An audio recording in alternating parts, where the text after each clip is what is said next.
सा चढ़ गया, कोई और रंग ना चढ़ सके। तेरा नाम सीने पे लिखा, हर कोई आगे बढ़ सके। है जुनून है तेरे इश्क का, ये जुनून है। रग रग में इश्क तेरा दौड़ता, ये भावना सा खून है। तूने ही सिखाया सच्चाइयों का मतलब, तेरे पास आके जाना मैंने जिंदगी का मकसद। सत्यमेव सत्यमेव सत्यमेव जयते, सच्चा है प्यार मेरा। सत्यमेव जयते, सत्यमेव सत्यमेव सत्यमेव जयते। नमस्कार, आदाब, खुशामदीद, सत्यमेव जयते। मैं आमिर खान आप सभी का तहे दिल से शो पर स्वागत करता हूं। दोस्तों, आज के शो की शुरुआत मैं करना चाहूंगा आपको एक वीडियो दिखाकर। ये वीडियो एक ऐसी बच्ची का है जो मेरी नई दोस्त है। 11 साल की श्रेया चतुर्वेदी अपनी माँ प्रतिभा के साथ नई दिल्ली में रहती हैं। घर में और कोई करे चाहे न करे, लेकिन मॉम इतना प्यार करती है मुझसे। Oh God.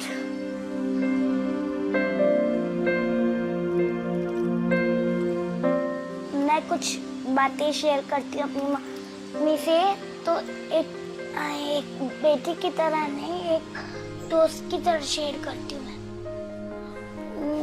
मेरे से कुछ गलत हो गया था, तो मम्मी ने कहा था ऐसे मत करना, दोस्त है। हम लोग खेलते हैं, बहुत मजा करते हैं, और जब मम्मी थक जाती है तो मैं मम्मी के लेग्स प्रेस कर देती हूँ। बहुत थक जाती है मम्मी।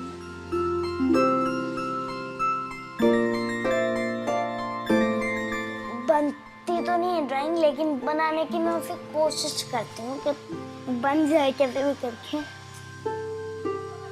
मैं टीचर बनना चाहती हूँ या डॉक्टर। जो मेरे फ्रेंड्स चल रहे हैं तो मुझे उन्हें देख के अच्छा लगता है। मुझे कभी कभी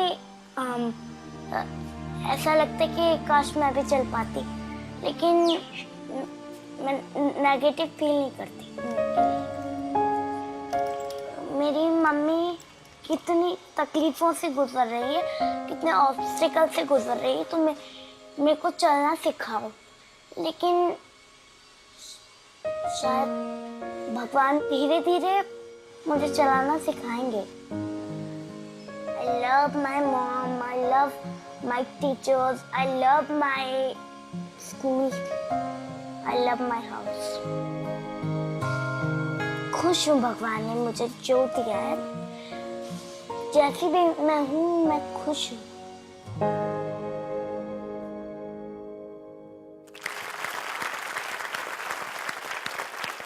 वाह, जिंदगी जीने का क्या जज्बा है।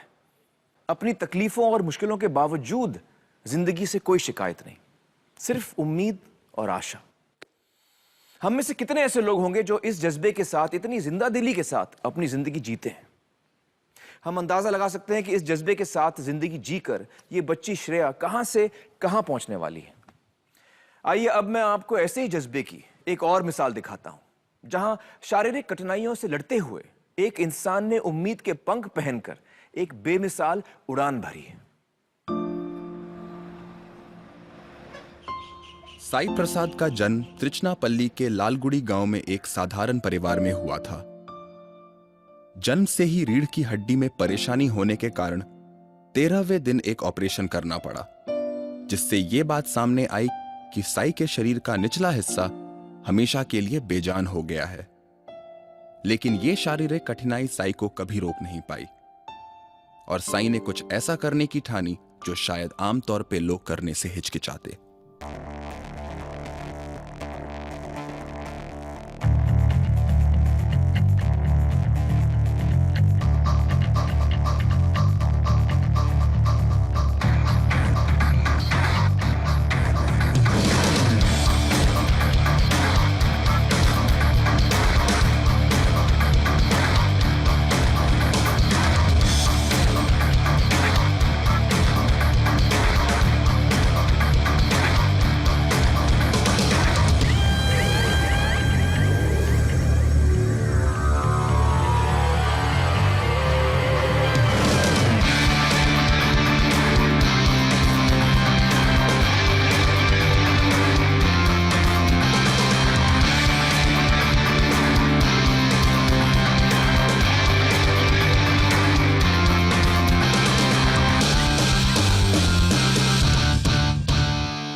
साई, मुझे बताइए, ये जो स्काई डाइविंग आपने की है, मैंने भी बड़ा सोचा है, कभी कभी मैं सोचता हूँ मुझे भी करनी है, मेरी वाइफ और मैं डिस्कस करते हैं स्काई डाइविंग करना, लेकिन मुझे बड़ा डर लगता है, मैं बहुत नर्वस हो जाता हूँ। आपने कैसे हिम्मत जुटाई और आपने ये क्यों किया?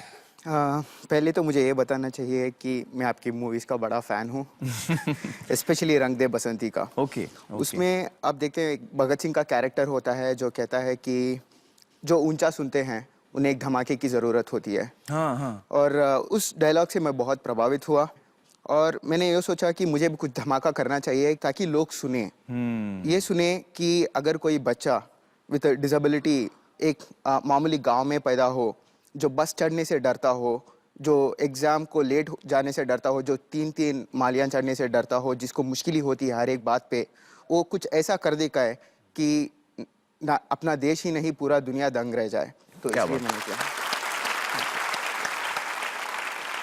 साई, मुझे बताइए कि आपकी ये अवस्था, शारीरिक अवस्था, ये बचपन से है? हाँ, ये बचपन से है। तो आपके पेरेंट्स काफ़ी अपसेट हुए होंगे ये सुनकर? मुझे तो ये याद नहीं कि ना मेरे पेरेंट्स कभी अपसेट हुए थे, मुझे ये भी याद नहीं कि वो कभी निराश हुए। वो हमेशा मुझे बता रहे थे कि तुम्हें पढ़ना है। अच्छा। क्योंकि तुम अभी साधारण हो और हम तुम्हारे साथ हैं, हम सब मिलके तुम्हें एक बेहतरीन स्टूडेंट बनाएंगे और हम सब तुम्हें बेहतरीन इसलिए बनाएंगे क्योंकि वो एक ही चीज़ हम तुमको दे सकते हैं, बाकी सब तुम्हें अपने आप खुद करना पड़ेगा। तो और उन्होंने वो करके दिखाया। तो मुझे बताइए कि आपकी एजुकेशन कैसे रही? आप एक सामान्य स्कूल में गए या कोई स्पेशल स्कूल में गए? नहीं, मेरे पेरेंट्स ने एक ठान ली थी कि वो मुझे एक सामान्य स्कूल में ही बेचेंगे और कुछ भी हो, मैंने 4 से 5 स्कूल तक पढ़े।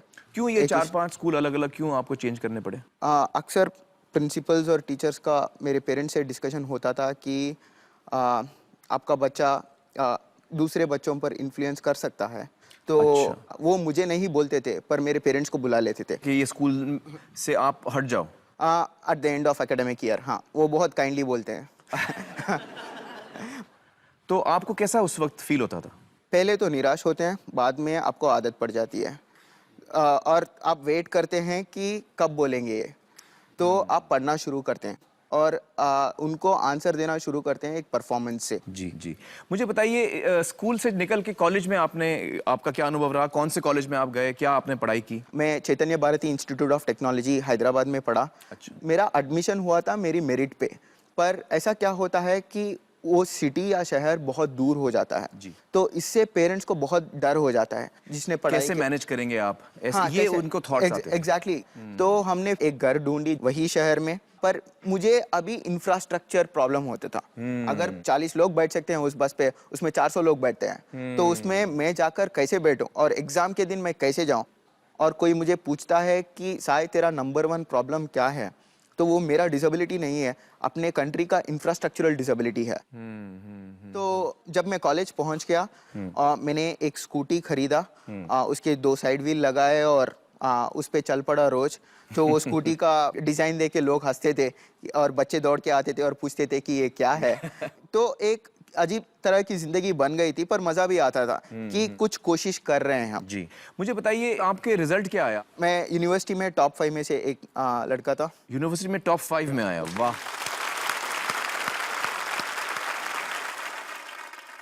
उसके बाद आपने कहीं नौकरी की, आपने कहीं काम ढूंढा? मुझे कॉलेज के फाइनल ईयर में कैंपस प्लेसमेंट्स के दौरान 3 कंपनियों में नौकरी लग गई थी। तो मैंने इन्फोसिस टेक्नोलॉजीज को चुना। तो पहली बार मेरे पेरेंट्स को डिसीजन लेना पड़ा कि वो मुझे अकेला छोड़े कि नहीं। और फाइनली 22 साल के बाद उन्होंने एक परमिशन दिया कि चलो तुम अकेले जियो। तो मैं गया मैसूर में ट्रेनिंग करने के लिए और मैंने उनका इंफ्रास्ट्रक्चर देखा। तब मुझे पता चल गया कि मैं कितनी कामें कर सकता हूँ। खाना पकाने से लेके, कपड़े धोने से लेके, ट्रैवल करने से लेके and at the end of the day पढ़ने को इंक्लूडेड।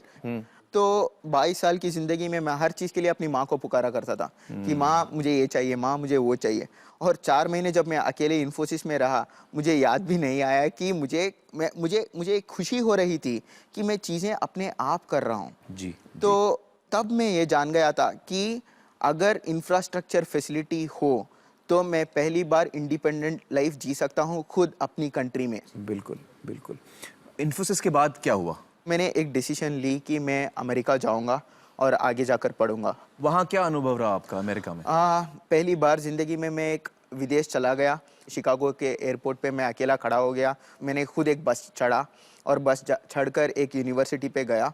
यूनिवर्सिटी में एक रैंप के ज़रिए मैंने बस से उतरा और जो मेरा अपार्टमेंट था उसके अंदर गया और ये देखकर दंग रहेगा कि जो यूनिवर्सिटी है उसने पहले ही मेरी डिसेबिलिटी पर रिसर्च कर ली है और पूरे घर को मेरे विकलांग के मुताबिक एक्सेसिबल बना दिया था। तो इस बात को लेकर मुझे आज भी अचंभा होता है और गुस्सा भी आता है अपने देश को कि अपने देश में ये क्यों नहीं होता। अपने देश में हमें ये क्यों बताया जाता है कि ये तुम्हारा पाप है या इट्स योर फेट कि तुम सफ़र कर रहे हो, ना कि एक फैसिलिटी बना दिया जाए जिससे लोगों को मेरी डिसेबिलिटी ही नज़र ना आए। बिल्कुल। एक फंडामेंटली डिफरेंट अप्रोच था मैंने यूएस में देखा कि उन्होंने जो मेरी डिसेबिलिटी थी वो एक अच्छे इंफ्रास्ट्रक्चर से नलीफाई कर दी थी ताकि मैं अपने एबिलिटी पे फोकस करूं और मैं बस आगे बढ़ता गया और इतना ऊंचा पहुंच गया कि शायद स्काई डाइविंग भी कर लिया था। साई, आपकी ज़िंदगी की कहानी बहुत ही इंस्पायरिंग है और मुझे यकीन है कि आज इससे बहुत लोगों को प्रेरणा मिलेगी। बहुत बहुत शुक्रिया हमसे बातचीत करने का। Thank you so much. दोस्तों, जिस बात को साई ने अपनी कामयाबी का श्रेय दिया है वो है एजुकेशन, यानी शिक्षा। और मैं आपको बता दूं कि आज हमारे साथ ऐसे वो सारे लोग मौजूद हैं जिनका शिक्षा के साथ खास संबंध है। हमारे साथ आज स्कूल्स और कॉलेजेस के प्रिंसिपल्स, ट्रस्टीज, टीचर्स और बहुत सारे स्टूडेंट्स भी मौजूद हैं। हम आप सबका स्वागत करते हैं। बहुत बहुत शुक्रिया हमारे साथ जुड़ने का। Thank you so much. मैं बता दूं आप लोगों को, इतने मैं प्रिंसिपल्स और टीचर्स को एक साथ देके मुझे बड़ा नर्वसनेस फील होता है। मुझे लगता है कि मैं अभी भी क्लासरूम में हूँ और मुझे अभी डांट पड़ने वाली है और डांट पड़ने से पहले मैं उंगली उठा दूं। दोस्तों, साई ने हमें एक और ख़ास बात बताई है इंफ्रास्ट्रक्चर के बारे में, यानी बुनियादी ज़रूरतें। अब ये बुनियादी ज़रूरतें क्या होती हैं? मिसाल के तौर पे जब आप एक इमारत में दाखिल होना चाहते हैं तो आपको सीढ़ियों की ज़रूरत पड़ती है ऊपर जाने के लिए। ये हमारी बुनियादी ज़रूरत है। इसी तरह विकलांगजनों को रैंप की ज़रूरत पड़ती है ताकि वो अपने व्हील चेयर पर बैठकर इमारत में दाखिल हो सकें, ऊपर जा सकें। ये एक विकलांग इंसान की बुनियादी ज़रूरत है। तो एक विकलांग इंसान कहाँ कहाँ जा पाता है, कहाँ कहाँ पहुँच सकता है? हमारी टीम ने कुछ ऐसे जगहों का जायजा लिया जहां रोजमर्रा की जिंदगी में एक आम इंसान को जाना पड़ता है। आइए देखते हैं उस जायजे में क्या सामने आया।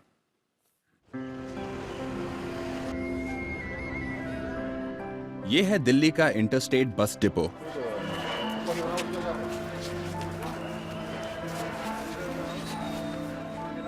चार आदमियों ने मिलकर जोर लगाया, तब जाकर कहीं व्हीलचेयर बस स्टैंड पे चढ़ पाई।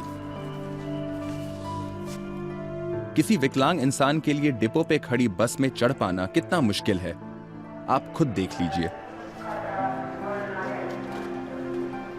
सोचिए सड़क पर भीड़ भरी बस में क्या हाल होगा। बेंगलुरु का एक सरकारी दफ्तर। सरकारी इमारत में भी विकलांगजनों का सही सलामत प्रवेश कर पाना किसी चुनौती से कम नहीं। बताया गया कि पीछे के एंट्रेंस पे विकलांगजनों की सहूलियत के लिए रैंप बनाया गया है और यह है उस रैंप तक पहुंचने का रास्ता।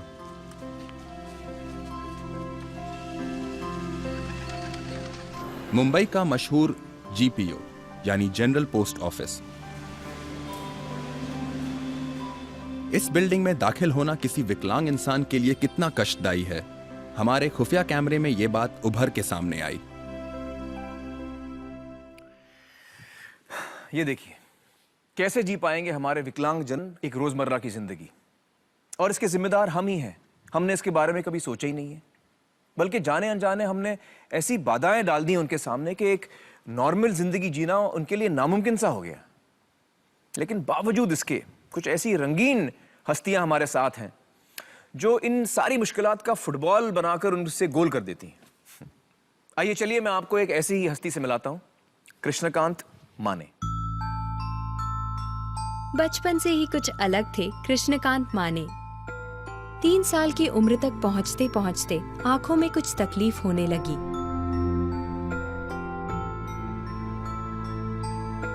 धीरे धीरे आंखों की रोशनी पूरी तरह चली गई, लेकिन जिंदगी से इश्क कम नहीं हुआ। मुश्किलें आई पर पढ़ाई जारी रखी। यहाँ से शुरू हो गई अलग से खास बनने की तैयारी।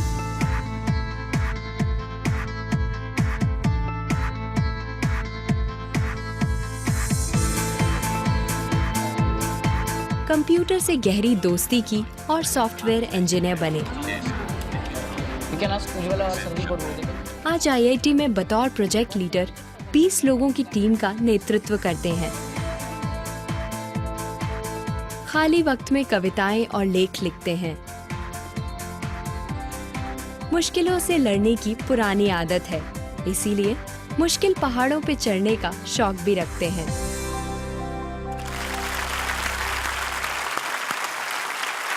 बहुत बहुत शुक्रिया कृष्णकांत हमारे साथ जुड़ने का। Thank you. और आमिर जी, I think it would be good if you can call me KK. Okay. So AK interviews KK. AK interviews KK definitely.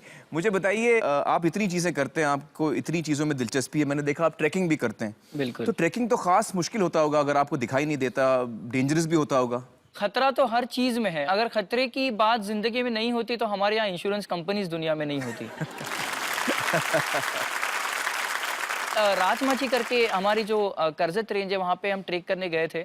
तो जब मैं ऊपर पहुंचा तो उस गांव की एक बुढ़िया आई और हमारे जो पूरी टीम थी उनको बुलाया।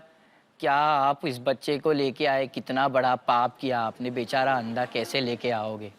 तो उन्होंने बताया, माँ जी आप गलत बात बोल रहे, दरअसल ये हमें लीड करके यहाँ लेके आए, हम यहाँ लेके नहीं आए उन्हें। तो उनको ये बताना पड़ा। KK मुझे बताइए, आपका बचपन कैसा रहा? बचपन तो बहुत खूबसूरत था। मैं ये नहीं कहूँगा कि मेरे माँ और पिताजी को सदमा नहीं लगा होगा, लेकिन सिचुएशन को सरेंडर करना एक बात और सिचुएशन को एक्सेप्ट करके आगे बढ़ना एक बात। जी। माँ और पिताजी का ये मानना था कि हमारा बेटा उसी विद्यालय में जाए जहाँ हमारी बेटी पढ़ती है ना, शी इज साइटेड। तो उनका ये मानना था अगर मैं वहाँ जाऊँगा तो शुरुआत से ही मुझे इक्वल ट्रीटमेंट मिलेगी। माने अगर शरारत भी मैं करूँ तो उतनी पनिशमेंट मिलनी चाहिए, और अगर कुछ अच्छा काम हो तो रिवॉर्ड भी उतना ही मिलना चाहिए, उससे ज्यादा नहीं मिलना चाहिए कि आप नेत्रहीन होकर भी ये चीज करते हो। नहीं, एवरीथिंग शुड बी इक्वल। इनाम और सजा इक्वल होना चाहिए, ये आपके पेरेंट्स का मानना था। यस। दो चीजें मैं हमेशा बोलता हूँ कि डिसेबल्ड जो फिजिकली कुछ प्रॉब्लम होता है उनको करना चाहिए। एक, खुद को किसी चीज में कम मत समझना जी। एट द सेम टाइम दो, खुद के रिस्पॉन्सिबिलिटीज भी समझना। World is not for you, don't take the world for granted. World is going to be kind and cruel to everyone and that is how it should be. ये दोनों चीजें समझनी चाहिए।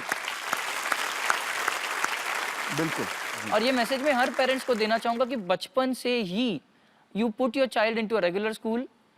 आगे शायद आपको बहुत कुछ चीजें करने ही नहीं पड़े, आपके हाथ से, मतलब ये मैं पॉजिटिव सेंस में कह रहा हूँ, आपके हाथ से 15-16 साल के बाद वो केस निकल जाएगी। बच्चा आपके हाथ से निकल जाएगा। बिल्कुल।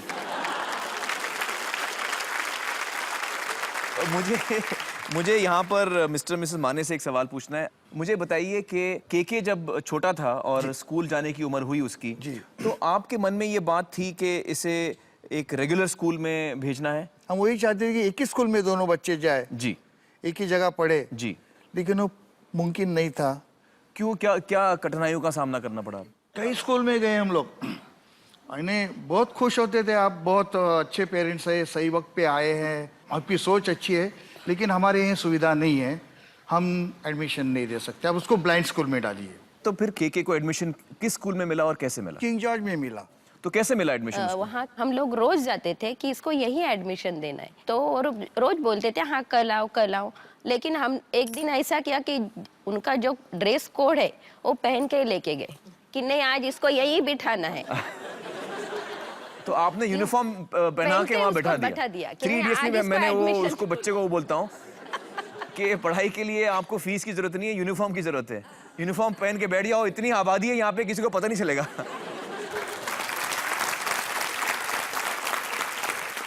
पर मैं सबको बोलना चाहती हूँ, माँ बाप ने उसको यानी स्वीकार किया बच्चे को, हैंडीकैप बच्चे को, तो जरूर सब जन उसको स्वीकार करें। लेकिन आप घर में उसको इधर मत जाओ उधर मत जाओ, आप गिरोगे, इसके साथ मत खेलो उसके साथ मत खेलो। लेकिन बचपन से मैंने उसको सबके साथ ही रख दिया था। तो जूनियर केजी में गया तो मैं टीचर को बोला था ये देख सकता नहीं था इसलिए खेल नहीं सकता, ऐसे नहीं, इसलिए वो सब इसमें जब वो स्कूल में 20,000 लड़के बच्चे पढ़ते हैं, रोज कई लोग बच्चे गिरते थे, स्टिचेस होते थे, वहाँ डॉक्टर था, तो इसको आप अलग क्यों समझते हो? इसको भी गिरने दीजिए, इसको भी स्टिच गिरने दीजिए, उसको भी दवा लगाइए। बिल्कुल, मैं I completely agree with you. ये बहुत बड़ी बात कही है आपने, बहुत बहुत। के मुझे बताइए कि स्कूल में आप किस किस्म के बच्चे थे? मैं जलेबी की तरह सीधा था मैं। तो बहुत शैतानियां करता था। हालांकि I have got best student award, I don't know for what they gave me. लेकिन ऐसा है, फॉर एग्जांपल हमारे यहाँ वही पनिशमेंट थी, अगर कोई लड़का ज्यादा न्यूसेंस क्रिएट करे लेक्चर क्लास में तो उसे लड़कियों में बिठाया जाए। और कोई लेक्चर में बोरिंग होने लग गया तो पीछे से इशारे आते थे कि कुछ डिस्टर्ब करो ना, कुछ डिस्टर्ब करो, डू समथिंग। अब मैं डिस्टर्ब कर देता था तो Krishnakant get up, go sit in the girls. वही चाहिए था। ये अच्छा आइडिया यार, मुझे यूज करना चाहिए था यार। हाँ, मुझे बताइए कि टेक्नोलॉजी ने आपकी जिंदगी किस तरह बदली है? लोग मुझे अक्सर कहते हैं यार टेक्नोलॉजी तेरी आंखें बन गई है, लेकिन मैं ये कहता हूँ कि टेक्नोलॉजी सिर्फ मेरी आंखें नहीं, it's an extension to the brain. आज मैं आत्मनिर्भर हूँ, मैं I am earning my salary, I am pursuing my research work, I am working in IIT। आपकी जो क्षमता है उसको एक अभूतपूर्व लेवल पर ऊपर लेके गई है ये टेक्नोलॉजी, इसलिए मैं उसका दोस्त बन गया। जी बिल्कुल सही।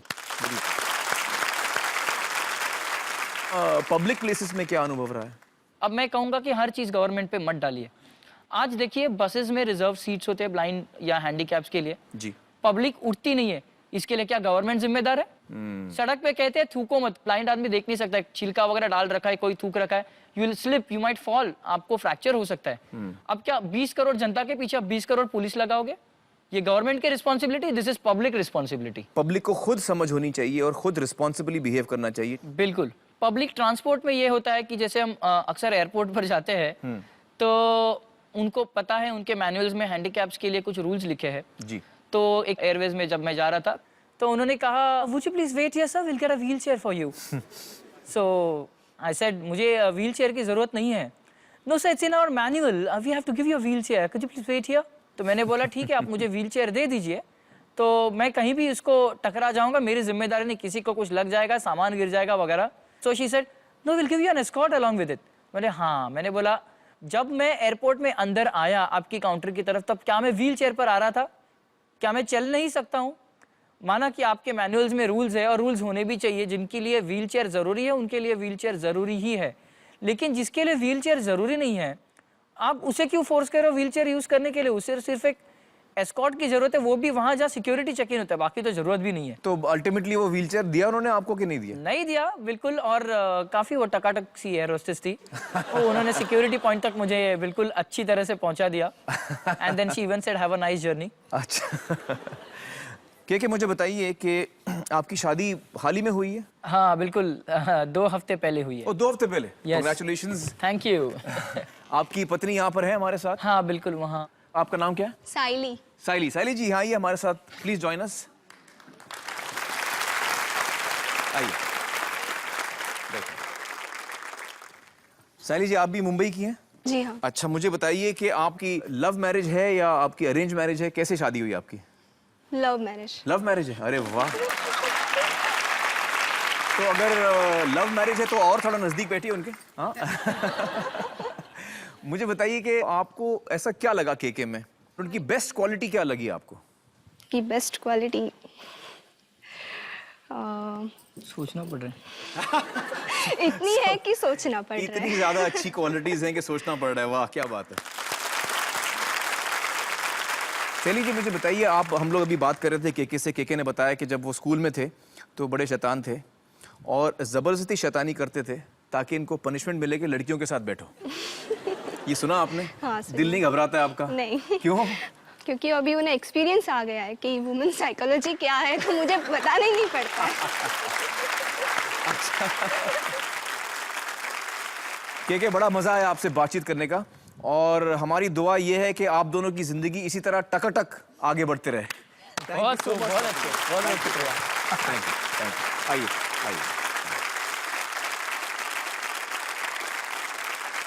वेलकम बैक दोस्तों। कृष्णकांत और साई प्रसाद की जिंदगी में खास बात यह है कि सबसे पहले तो उनके माँ बाप ने उन्हें स्वीकार किया, उनकी जो कुछ भी विकलांगता थी उसके साथ स्वीकार किया, जो बहुत सारे माँ बाप नहीं कर पाते। तो सबसे पहले तो हम घर पे बच्चे को पूरी तरह स्वीकार करें, और दूसरा और उतना ही अहम कि कृष्णकांत और साई प्रसाद के माँ बाप ने जोर दिया, इंसिस्ट किया कि वो रेगुलर स्कूल्स में पढ़ें, यानी सामान्य स्कूल्स में पढ़ें। और इन दो चीजों से मुझे लगता है कि उनकी जिंदगी में खास फर्क आया। लेकिन कितने ऐसे स्कूल्स हैं जो विकलांग बच्चों को एडमिशंस देते हैं?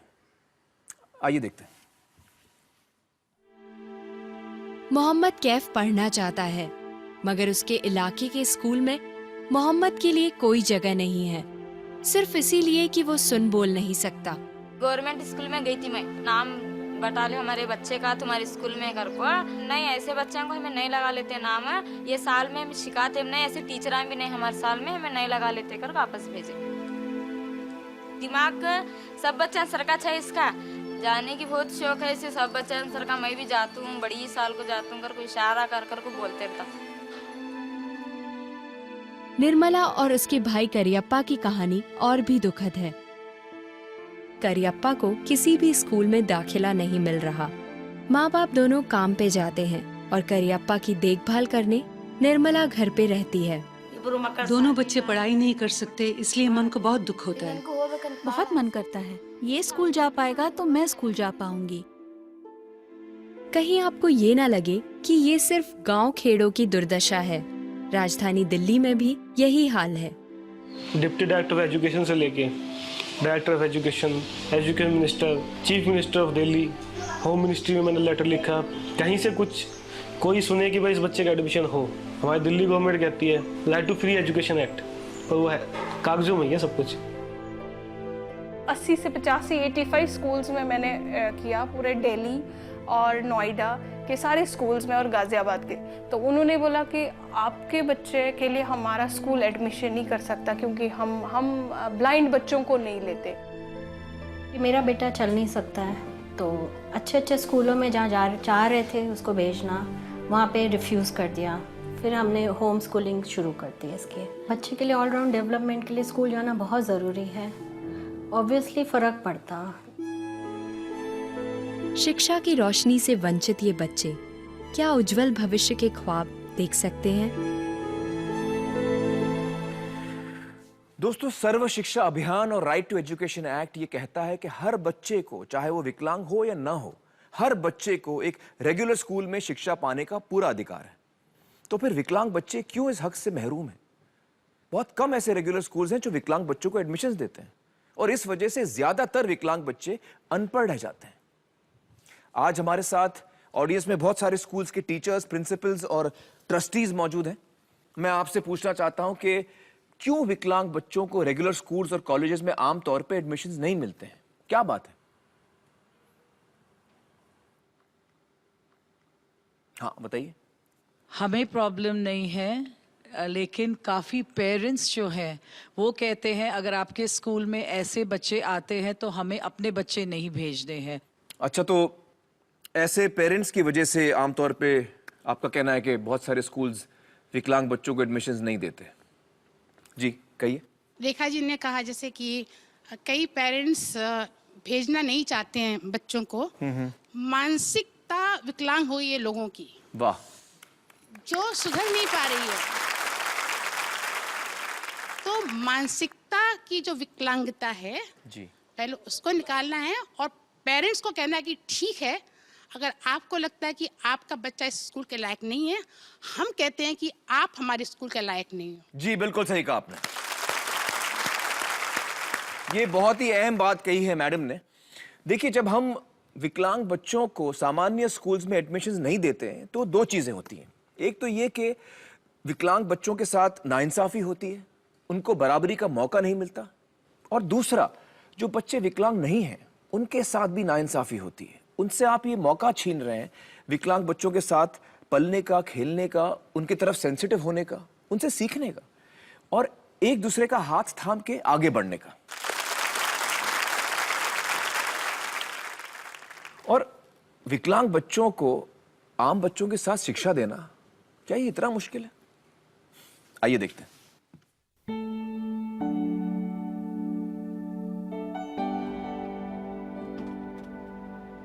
दिल्ली का अमर ज्योति स्कूल।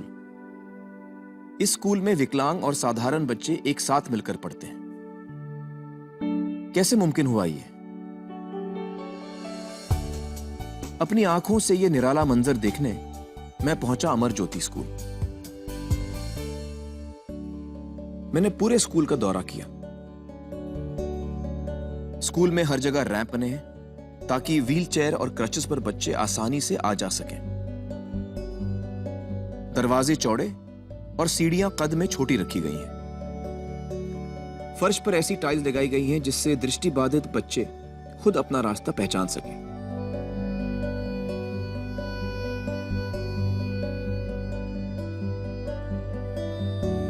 यहां पे स्पेशल एजुकेटर्स हैं जो विकलांग बच्चों को सिखाने के लिए खास तौर पे ट्रेन किए गए हैं। स्पेशल ट्रेनिंग विकलांग बच्चों को साधारण बच्चों के बराबर ले आती है।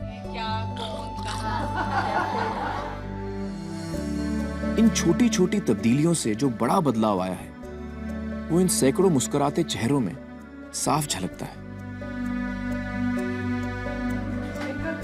आपने देखा होगा ये बॉल में आवाज आती है जब ये क्रिकेट खेलते हैं इस आवाज से छक्के चौके मारते हैं। पढ़ाई के अलावा क्रिकेट, कराटे, तीरंदाजी, बास्केटबॉल, हर एक्टिविटी में सभी बच्चे मिलजुल कर हिस्सा लेते हैं। सिर्फ बच्चे ही नहीं बल्कि सभी बच्चों के पेरेंट्स भी खुश हैं कि विकलांग बच्चे और साधारण बच्चे एक साथ मिलकर पढ़ रहे हैं। पढ़ाई लिखाई, खेलकूद, मस्ती मजाक सब कुछ किसी भी आम स्कूल जैसा ही है। बस एक फर्क है जो इस स्कूल को खास बनाता है। इस स्कूल के दरवाजे बिना किसी भेदभाव के सभी बच्चों के लिए हमेशा खुले हैं।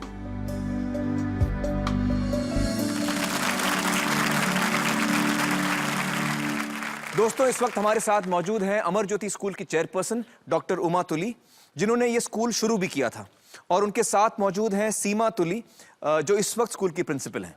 उमा जी, मुझे बताइए कि आप कितने सालों से ये स्कूल चला रही हैं? मुझे 30 साल हो चुके हैं। 30 साल हो गए। तो 30 सालों में आपको क्या लगा, कितना मुश्किल है एक इंक्लूसिव स्कूल चलाना, कितना मुश्किल है? इनिशियली जब पेड़ के नीचे हमने 30 बच्चों के साथ शुरू किया था, 15 with disability and 15 without disability, तो लोग कहते थे ये मैडम पागल हैं, ये एक साथ कैसे पढ़ा सकती हैं बच्चों को। आज तो वो नेशनल पॉलिसी है, डिसेबिलिटी एक्ट में है, UNCRPD में है। तो जो हम लोगों ने ये शुरुआत की थी जी, उसमें थोड़ी मुश्किलें ज़रूर आईं, पर हर मुश्किल जो है वो आसान हो जाती है अगर दृढ़ निश्चय कर लिया जाए। बिल्कुल सही। सीमा जी, मुझे बताइए कि जिन स्कूल्स को इंक्लूसिव एजुकेशन शुरू करना है, क्या आप उनकी मदद कर सकते हैं? जी, ये अमर ज्योति का सौभाग्य होगा कि अगर हम भारत के हर एक शहर, हर एक गांव में ऐसा एक मॉडल रेप्लिकेट कर सकें, और हम उन सब इंडिविजुअल्स को, ऑर्गेनाइजेशंस को, स्कूल्स को इनवाइट करेंगे कि आप आइए हमारे पास, कुछ हमसे सीखिए, कुछ हमें सिखाइए, पर इस चीज़ को पोस्टपोन ना करें। अगर आप इंक्लूजन करना चाहते हैं तो वो स्टेप लीजिए आगे और आइए। जी हाँ, very good, very good. I think we just have to decide, nothing is impossible. कोई चीज नामुमकिन नहीं होती, सिर्फ हमारे फैसला करने की देर होती है। दोस्तों, ये तो हुई शिक्षा की बात, पर आम जिंदगी में हम विकलांगजनों के साथ कैसा बर्ताव करते हैं?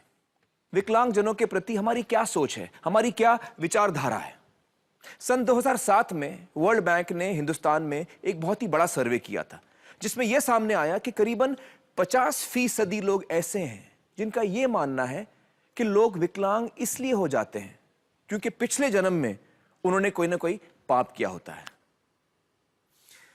दोस्तों, अब सोचने की बात है कि पोलियो एक बीमारी है जिसकी वजह से बहुत सारे लोग विकलांग हो जाते हैं, और कई सालों से सरकार ने एक मुहिम शुरू की है कि हम उसके लिए दवा दें। आपने ऐड भी देखा होगा, 2 बूंद जिंदगी की। अमित जी ने यह ऐड किया है, बहुत ही बढ़िया कैंपेन है। और इस मुहिम के बाद पोलियो के केसेस हर साल कम होते गए। आपको ये जानकर खुशी होगी कि पिछले 12 महीनों में एक भी केस पोलियो का नहीं रिपोर्ट किया गया है देश भर में। अब इसका क्या मतलब है? अगर ये पिछले जन्म का पाप है तो ये पोलियो के केसेस क्यों कम हो रहे हैं? कि या पिछले 10 सालों में पाप कम हो रहे हैं या क्या हो रहा है, मुझे समझ में नहीं आ रहा। तो जाहिर है इसका कोई पिछले जन्म के पाप से कोई संबंध नहीं है, लेकिन फिर भी कुछ लोग ऐसा सोचते हैं और इस सोच का नतीजा अक्सर ऐसा होता है कि समाज इनसेंसिटिव हो जाता है और विकलांगजनों के साथ बुरा बर्ताव करने लगता है।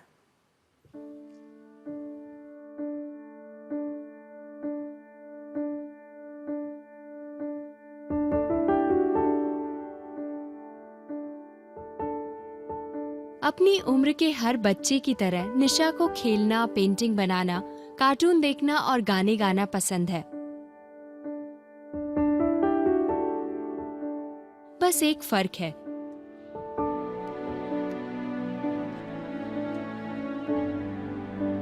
निशा एक ऐसी बीमारी से जूझ रही है जिसके कारण निशा की त्वचा उसके शरीर के अनुसार बढ़ नहीं पाती और इस वजह से उसे लगातार शारीरिक कठिनाइयों और दर्द से जूझना पड़ता है। निशा हमें एक अडॉप्शन सेंटर में मिली। उसे लैमेलारिथियोसिस नाम की एक रेयर बीमारी थी। उसकी स्किन इतनी टाइट, इतनी तंग थी कि वो अपना मुंह भी बंद नहीं कर पाती थी। उसकी आंखें 24 घंटे खुली रहती थी, सोते वक्त भी। इस वजह से उसकी आंखों में घाव हो गए थे। एक आंख की रोशनी पूरी तरह चली गई थी। निशा को देखभाल की जरूरत थी।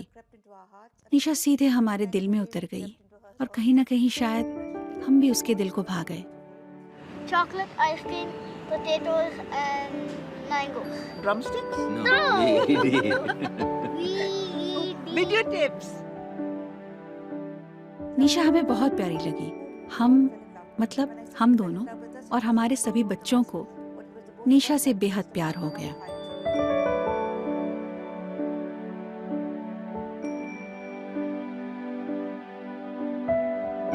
She looks at everything and निशा जिंदगी को बहुत सहजता से लेती है। हालांकि उससे काफी मुश्किलों का सामना करना पड़ता है, लेकिन वो कभी उफ तक नहीं करती और ये हमें उससे सीखना चाहिए। हम हर वक्त शिकायत करते रहते हैं, ट्रैफिक के बारे में, मौसम के बारे में, लेकिन निशा कभी शिकायत नहीं करती। हमारे समाज में जरा सा भी अलग दिखने वालों के लिए कितनी संवेदनहीनता है, इस बात का एक शर्मनाक वाकया इस नन्ही सी मासूम जान को भी भुगतना पड़ा। मैं निशा के साथ एक मॉल में थी। वहाँ एक महिला खड़ी थी, पढ़ी लिखी, वेल ड्रेस्ड। वो निशा के नजदीक आई और उसने निशा पर थूक दिया। मैं हैरान रह गई। I was shocked. मैंने उसे कहा, तुम ऐसा कैसे कर सकती हो? वो बोली, तुम ऐसे दिखने वाली बच्ची को घर के बाहर क्यों लाई? मैंने तुरंत निशा को गोद में उठाया और वहाँ से निकल आई। मैंने निशा का चेहरा साफ किया और मैंने उसे कहा, सॉरी बेटा, प्लीज तुम बुरा मत मानना। तब निशा ने मेरी आंखों में देखते हुए कहा, मामा, गलत उन्होंने किया, मैंने नहीं। बुरा तो उन्हें लगना चाहिए ना। उस वक्त निशा की उम्र सिर्फ 4.5 साल थी। तब मुझे एहसास हुआ कि मेरी बेटी कितनी खास है, क्योंकि मैं गुस्से से पेश आई थी मगर निशा समझदारी से।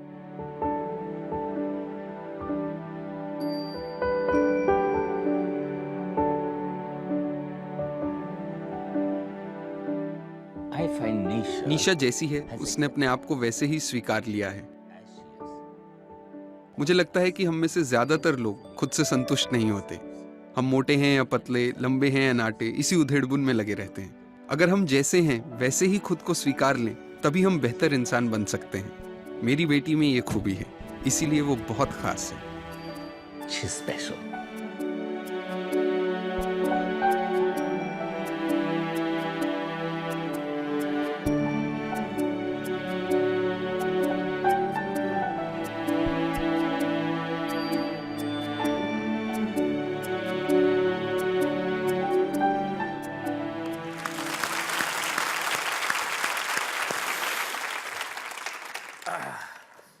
We have Nisha here with us. Nisha, come and join me.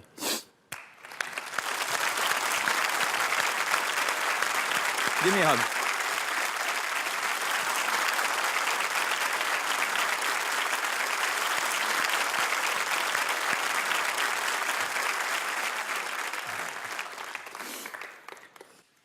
निशा, आप मतलब इतनी छोटी होके, और ये वाकया जब वो 4 साल की थी, आप इतनी छोटी हैं लेकिन फिर भी आपने इतनी बड़ी बात कह दी। Give me 5. और यहाँ पर मिस्टर मिसेस लोबो भी हैं। जो भी इसके सोच विचार हैं, जाहिर है ये आपकी अपब्रिंगिंग है जिसकी वजह से उसके सोच विचार ऐसे हैं। Well done, well done. Nisha, आप कुछ देर मेरे साथ बैठेंगे? Okay, come. हाँ, बैठिए। दोस्तों, यहाँ पर हम बात करना चाहेंगे केतन कोठारी जी से, जो इंक्लूजन पे काफी काम कर चुके हैं। मुझे बताइए, लोगों की क्या विचारधारा होती है विकलांगजनों की तरफ? आपका क्या विचार है? हमेशा मैं मजाक में कहता हूँ कि जब बच्चा जन्म लेता है तो बच्चा रोता है और दुनिया हंसती है। हमारे बारे में थोड़ा उल्टा हुआ। हम जन्म जब लेके आए थे तो और लोग रोए, हम तो हंस रहे थे क्योंकि हमको तो पता ही नहीं था क्या। और ये जो एक बड़ा स्टीरियोटिपिकल एटीट्यूड लोगों का है कि भाई ये विकलांग है तो पिछले जन्म का पाप होगा, ये एक एक्सट्रीम है। और दूसरा एक्सट्रीम ये है कि भाई इसे खिलाओ पिलाओ, ये तो डायरेक्ट भगवान का पोस्टमैन है, इसको खिलाओगे तो अपने अगले जन्म की व्यवस्था हो जाएगी। मैं पक्का विश्वास करता हूं क्योंकि मैंने हमेशा देखा है कि भगवान मेरा हाथ पकड़ के चलते हैं। वो कभी ये नहीं चाहेंगे कि कोई पिछले जन्म का हिसाब बाकी रखे। जी जी। विकलांग के विषय में लोगों के क्या क्या अजीब अजीब ख्याल है। मैं मेरे सौभाग्य से और लोगों के दुर्भाग्य से कुछ ज्यादा ही सुनता हूँ। और लोग ये मान के चलते हैं कि जबकि ब्लाइंड है तो वो डेफ भी है, तो लोग मेरे सामने ही मेरे बारे में कमेंट करते हैं। मुझे याद है कि जब मैं और मेरी धर्मपत्नी, जब वो धर्मपत्नी नहीं थी और हम लोग डेटिंग करते थे, बड़ा मजा था वो, तो कभी कभी एक आध बार मैंने सुन लिया, वो बात करता है, अरे ये लोग भी ऐसा करते हैं। मैंने, और वो ये भी समझ रहे हैं कि मैं नहीं सुन रहा हूं। मैंने उनको बोला, क्या क्यों नहीं करेंगे, आप ही करोगे क्या? नहीं नहीं, आपके बारे में नहीं बोल रहे। मतलब बिल्कुल आप मेरे बारे में ही बोल रहे हैं। ये मतलब अगर आप देख नहीं सकते तो आप रोमांस भी नहीं कर सकते, ये क्या बात हो गई? पता नहीं क्यों ऐसा मानते हैं। मैं तो बोलता हूं कि हम तो डेटिंग से लेके कोर्टिंग से लेके सब कुछ बड़े इंटरेस्ट से, बड़े चाव से करते हैं। बिल्कुल बिल्कुल। और शादी के 15 साल के बाद भी मेरी बीवी सोचती है, भगवान ये कहीं और कहीं सोचे ना कुछ। और उसका दूसरा एक्सट्रीम ये एक और है। अभी फॉर एग्जाम्पल अगर मैं आपके साथ जा रहा हूँ आमिर जी, तो वो आपसे पूछेंगे ये खाना खाएंगे? अरे यार मेरे से पूछो ना, मैं क्या बच्चा हूं खाना खाएंगे? देखिए, आप ये मान के मत चलिए कि मेरा दिमाग भी बंद है। जी जी जी जी। ये जो धारणा है ये एक गलत है। ये अपनी भाषाओं में भी आता है। कहीं कोई हैंडीकैप कहता है, आजकल नया चल निकला है differently abled. Sachin Tendulkar is differently able than Rahul Dravid, and Manmohan Singh is differently able than both of them. है कि नहीं? Reality. बिल्कुल। अरे भाई हम disabled हैं। क्या? What is wrong? We are very proud. I am very proud of being blind. Bollywood में तो मेरी एक ही शिकायत कि बॉलीवुड ने ब्लाइंडों को केवल भिखारी बना रखा है। भिखारी या संगीतकार? या भिखारी या संगीतकार। क्यों ब्लाइंड ऑफिसर नहीं दिखाते? क्यों कोई ब्लाइंड नेता नहीं दिखा? नहीं हो सकते क्या? तो ये एटीट्यूड चेंज होने की बहुत जरूरत है, बहुत ज्यादा जरूरत है। और ये क्यों हो रहा है पता है? क्योंकि लैक ऑफ विजिबिलिटी है। आज आप मुझे बताइए, कहीं एक अच्छा कोई कॉफी हाउस है, कोई बड़ा होटल है, कोई बड़ा रेस्टोरेंट है, आप कितने विकलांगों को देखते हो? बहुत कम। तो अगर आप ज्यादा से ज्यादा लोगों को देखने लगोगे, आप ज्यादा से ज्यादा निशाएं अगर देखोगे, ज्यादा से ज्यादा केतन, कृष्णकांत या साई देखोगे, तब आप ये सोचोगे कि तब हम समझ पाएंगे आपके बारे में। ये हाँ, and let me assure you, blindness does not mean end of life. It means beginning of another golden life. वाह।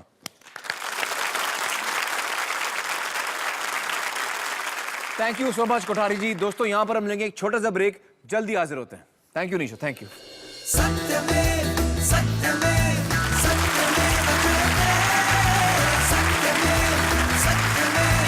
सत्यमेव जयते। वेलकम बैक दोस्तों। इस वक्त मेरे साथ हैं जावेद आबिदी साहब। विकलांगजनों के अधिकारों की लड़ाई में आबिदी साहब हमेशा आगे रहे हैं, हमेशा पहल की है। जावेद भाई, बहुत बहुत शुक्रिया हमारे साथ जुड़ने का। शुक्रिया। सबसे पहले तो मुझे ये बताइए कि इस वक्त हमारे देश में विकलांगजनों की क्या संख्या है? अनुमानित आंकड़ा भी लगाया जाए 5 से 6% का, तो कम से कम 6 से 7 करोड़ की आबादी विकलांगता से अभावित है। सरकारी आंकड़े क्या कहते हैं? सरकारी आंकड़े तो ये कहते हैं कि विकलांग इस देश में बसते ही नहीं। सरकारी आंकड़े तो आज की तारीख में ये कहते हैं कि केवल 2% भारतीय विकलांगता से अभावित हैं। जबकि मैं ये भी बताऊं कि यूके से अगर आप पूछें, उनका जो ऑफिशियल आंकड़ा है वो 9% का है, अमेरिका का ऑफिशियल आंकड़ा 12% का है। तो ये भारत सरकार से सवाल हमेशा हमारा रहा है कि ये क्या कारण है कि अमेरिका में विकलांग हैं, इंग्लैंड में विकलांग हैं, लेकिन भारत में ऐसा कौन सा मुआवजा हो गया, ऐसा कौन सा जादू हो गया कि यहाँ पे विकलांग बसते ही नहीं। तो क्यों हम इस गिनती में नहीं आए हैं? सन 2001 तक कभी जनगणना में विकलांगों को गिरने की जरूरत ही नहीं समझी गई, लेकिन अब वो सेंसस में गिनती होना शुरू हो चुकी है। बहुत लंबी लड़ाई के बाद सन 2001 की जनगणना में विकलांगता शामिल की गई। आपको जानकर हैरानी होगी कि हमारे देश की जो पहली 10 पंचवर्षीय योजना थी उसमें विकलांगता का जिक्र तक नहीं था। 11वीं पंचवर्षीय योजना में पहली बार विकलांगता के ऊपर एक 2 पेज का 3 पेज का कुछ लिखा गया। काफ़ी उससे उम्मीदें थीं, मगर मुझे अफसोस है कि अब 11वीं पंचवर्षीय योजना लगभग ख़त्म पे है और उन वायदों में से 10% भी शायद अमल में नहीं आया होगा। चाहे एजुकेशन हो, एम्प्लॉयमेंट हो, एक्सेसिबिलिटी हो, वहाँ पर आपको विकलांगता कहीं भी दिखाई नहीं देगी। जावेद भाई, कुछ लोग ये भी कह सकते हैं कि भाई हिंदुस्तान में और इतनी तकलीफ़ें हैं, हम उनसे जूझ रहे हैं, तो कहाँ हम अभी विकलांगजनों के बारे में सोच रहे हैं। ये कुछ लोगों का भी इसकी सोच हो सकती है, उनसे आप क्या कहना चाहेंगे? सबसे पहली बात ये कि क्या मैं हिंदुस्तानी नहीं हूँ? मैं आपसे कोई खैरात मांग रहा हूँ, भीख मांग रहा हूँ, एहसान मांग रहा हूँ? मैं ये कह रहा हूँ कि जो अधिकार बाकी सबको हासिल हैं, स्कूल जाने का अधिकार, कॉलेज जाने का अधिकार, यूनिवर्सिटी जाने का अधिकार, नौकरी करने का अधिकार, एक सिनेमा में जाके फिल्म देखने का अधिकार, एक पार्क में जाके खेलने का अधिकार, वही अधिकार मेरा है और मैं अपना अधिकार मांग रहा हूँ। तो ये तो फिर ह्यूमन राइट्स की और डेमोक्रेसी की बात मत करिए। बिल्कुल ठीक। और जबकि आप भी वही टैक्सेस भर रहे हैं जो कि मैं भर रहा हूँ, तो वो सारी सुविधाएं जो मुझे मिल रही वो आपको क्यों ना मिले? जावेद भाई, मुझे बताइए कि सरकार का क्या नज़रिया रहा है विकलांगजनों को लेकर या पॉलिसीज़ को लेकर, टैक्सेस को लेकर? 6-7 साल पहले की बात है। हमारी नज़र में यह आया कि सोना इंपोर्ट करते हैं तो उस पर कस्टम्स ड्यूटी कोई 12% या 8% हुआ करती थी जी। आर्टिफिशियल ज्वेलरी, कॉस्मेटिक के जो आइटम होते हैं, मेकअप के जो सामान होते हैं, 10%, 12%, 18% के ब्रैकेट में आता है। मगर अगर आप व्हीलचेयर या उससे जुड़ा कोई सामान लाते हैं तो उस पर 30%, 40% की कस्टम्स ड्यूटी। तो इस वक्त भी नहीं, फिर उसके अगले साल इस 30-40% को घटाकर 5% किया। जी जी। लेकिन मैं ये पूछता हूं इस देश से, 5 भी क्यों है? आप एक तरफ तो विकलांग के लिए कुछ भी नहीं कर रहे, ऊपर से उनको टैक्स कर रहे हैं। तो यहाँ पर एक पॉलिटिकल विल की जो एक कमी है। एजुकेशन को लेकर क्या हाल है इस वक्त? यहाँ इस वक्त हमारे ऑडियंस में बहुत सारे ट्रस्टीज बैठे हैं, प्रिंसिपल्स बैठे हैं, टीचर्स बैठे हैं, उनसे आप क्या कहना चाहेंगे? हमारे देश में 300 से अधिक सरकारी यूनिवर्सिटीज हैं। एक यूनिवर्सिटी आप मुझे बता दीजिए, ये सब बैठे हैं इनसे पूछिए, एक यूनिवर्सिटी अगर आप मुझे बता दीजिए कि जहां मुझ जैसा व्हीलचेयर पर बैठा व्यक्ति आसानी और इज्जत से अपनी पढ़ाई हासिल कर सके। और ये बात मेरी समझ के बाहर है। ये बात मेरी समझ के बाहर है कि बहुत सारी ऐसी चीजें जो सिर्फ एक at the stroke of a pen, सिर्फ एक कलम के हिलाने से, एक दस्तखत से ठीक हो सकती हैं, वो आज तक ये देश क्यों नहीं कर पाया? क्या कलम में क्या लिखना चाहिए जो इससे हो जाएगा? शिक्षा मंत्री से एक सख्त आदेश निकलवाएं कि 5 साल के अंदर जो उनको ठीक लगे, मैं कहता हूं 10 साल चलिए, सारी यूनिवर्सिटीज को डिसेबल फ्रेंडली होना होगा, नहीं तो उनका जो रिकॉग्निशन है यूजीसी का, जो लाइसेंस है वो विड्रॉ कर लिया जाएगा, कैंसिल रद्द कर दिया जाएगा। अगर आज वो अपना रिकॉग्निशन विड्रॉ कर ले तो इनकी 4 पैसे की औकात नहीं है, कोई पेरेंट अपना बच्चा इनके यहाँ भेजेगा नहीं। मुझे बताइए कि एम्प्लॉयमेंट के क्या स्टैटिस्टिक्स हैं विकलांगजनों को लेकर? हमने देश की 100 बड़ी कंपनियों से एक सवाल पूछा कि आपके यहाँ विकलांग हैं और अगर हैं तो कितने हैं जी। जो एवरेज रेट ऑफ एम्प्लॉयमेंट निकला वो था 0.4%। आधा परसेंट भी नहीं। आधा परसेंट भी नहीं। पब्लिक सेक्टर कंपनीज का एवरेज था 0.5, क्योंकि वहाँ 3% का आरक्षण है।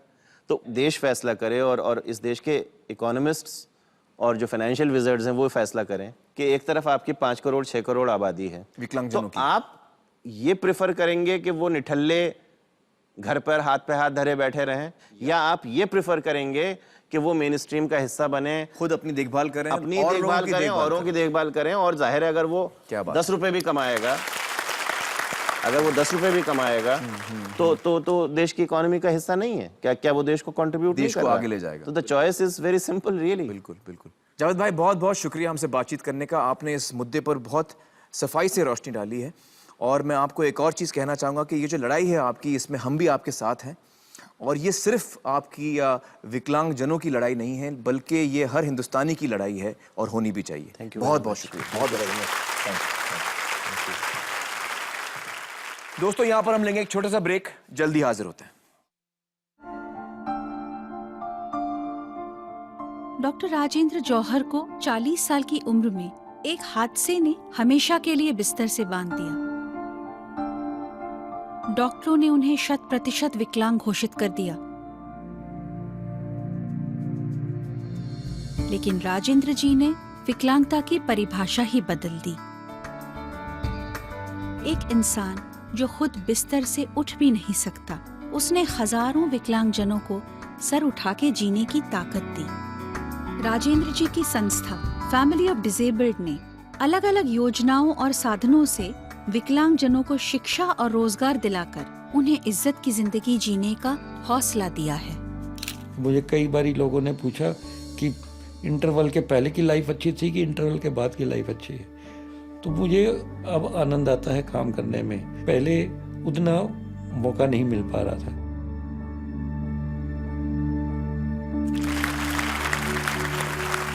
वाह, खुद विकलांग होने के बावजूद राजेंद्र जी हजारों विकलांग जनों को एक नया जीवन दे रहे हैं।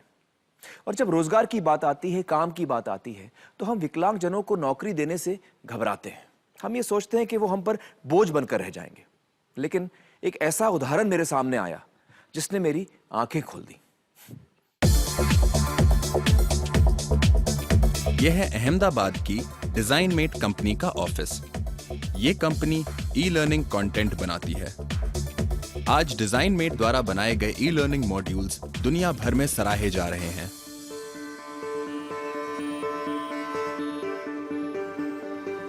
पर खास बात यह है कि ये मॉड्यूल्स उन लोगों द्वारा विकसित किए गए हैं जिन्हें आमतौर पे कंपनियां नौकरी देने में हिचकिचाती हैं। डिजाइन मेट में काम करने वाले लोगों में 70% से ज्यादा लोग किसी न किसी शारीरिक कठिनाई से जूझ रहे हैं।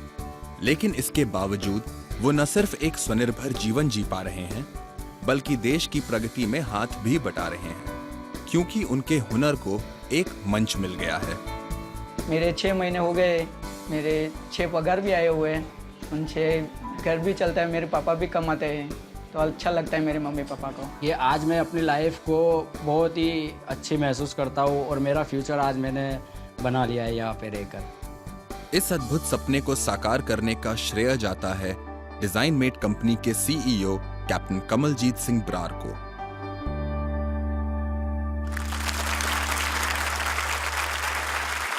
दोस्तों, हमारे साथ जुड़ेंगे इस वक्त कैप्टन ब्रार 3G लिंक के जरिए सीधे अहमदाबाद से। नमस्कार कैप्टन ब्रार, बहुत बहुत शुक्रिया हमारे साथ जुड़ने का। नमस्कार आमिर, बहुत खुशी हुई आपसे मिलके।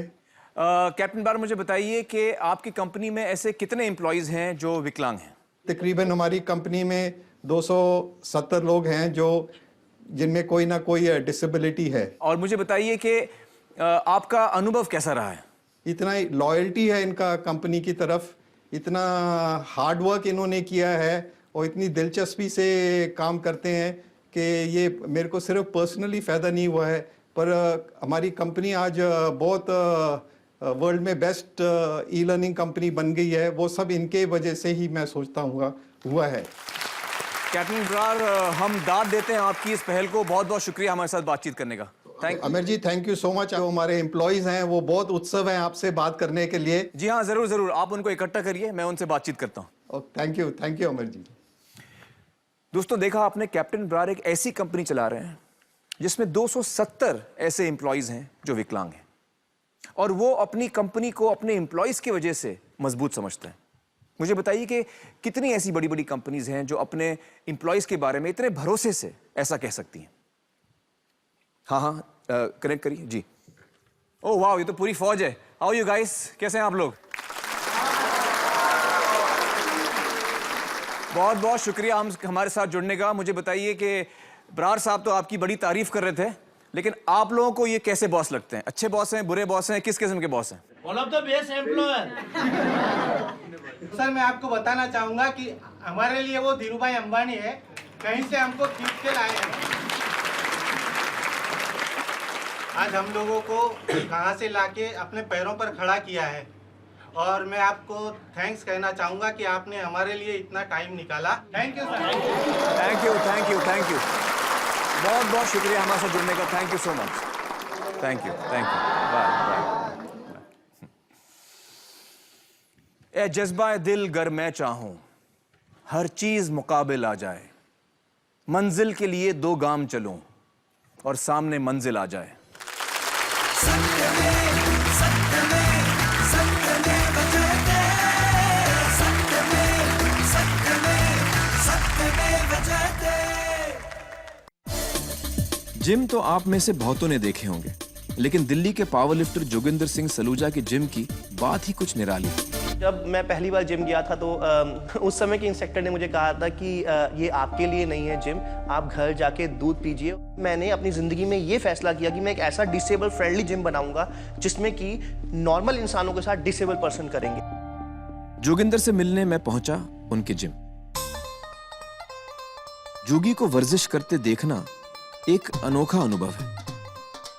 उसे वर्कआउट करते देख मुझसे भी रहा नहीं गया और मैंने भी कमर कस ली।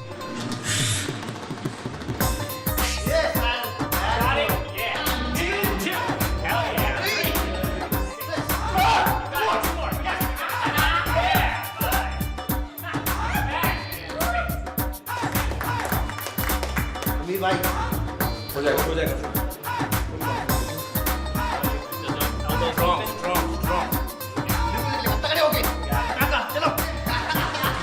फिर जो मजेदार जुगलबंदी शुरू हुई कि रुकने का नाम ही नहीं।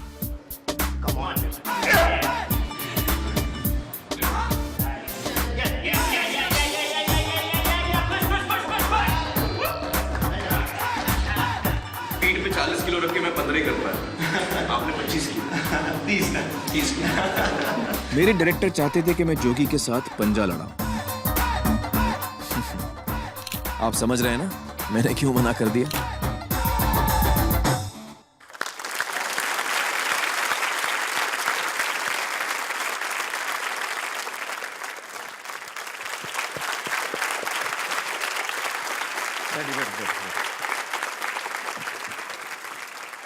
दोस्तों, जोगिंदर सिंह हमारे पावर लिफ्टर चैंपियन।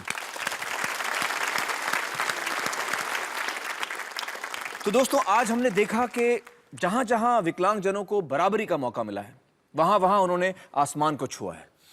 और मौके की शुरुआत होती है शिक्षा से। ये बहुत जरूरी है कि विकलांग बच्चों को भी सामान्य स्कूल्स और कॉलेजेस में एडमिशंस मिले।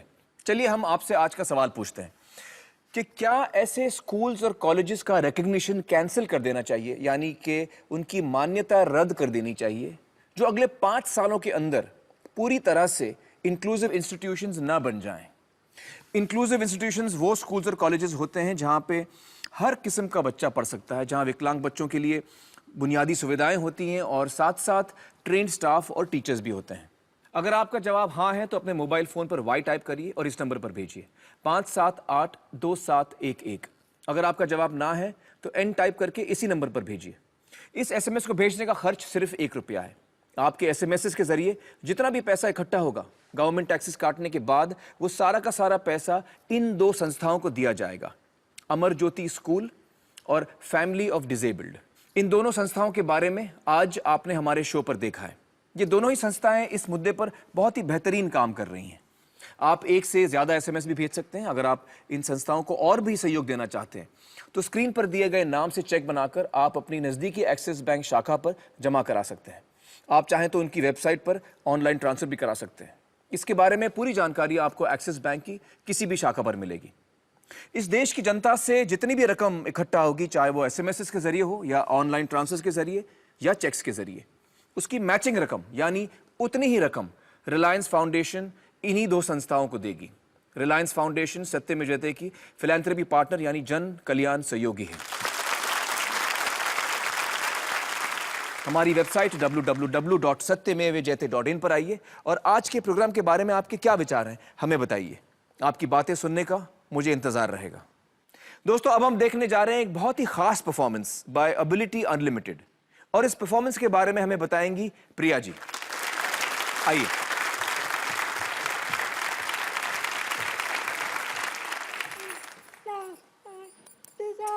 मेरा नाम प्रिया है।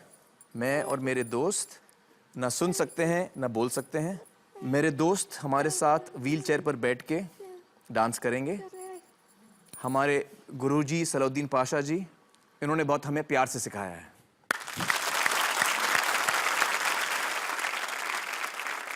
कैसे आकाश में सुराख नहीं हो सकता। सुराख यानी छेद। दोस्तों, ये दुष्यंत कुमार जी का शेर है। कैसे आकाश में सुराख नहीं हो सकता, एक पत्थर तो तबीयत से उछालो यारो। जय हिंद, सत्यमेव जयते।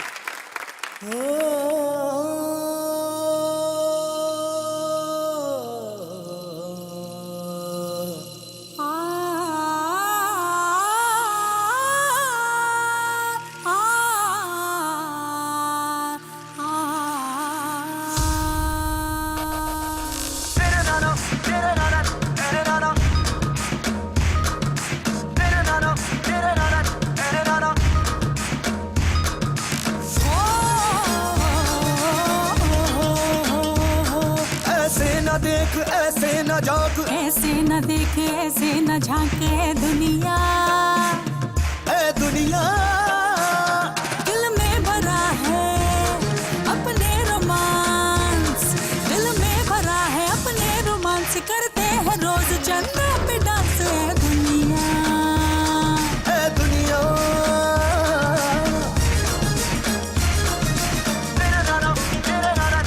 खुद से है प्यार हमें बेशुमार, खुद पे निसार हम तो है। जिंदगी पे हमें एतबार है, इसके यार हम तो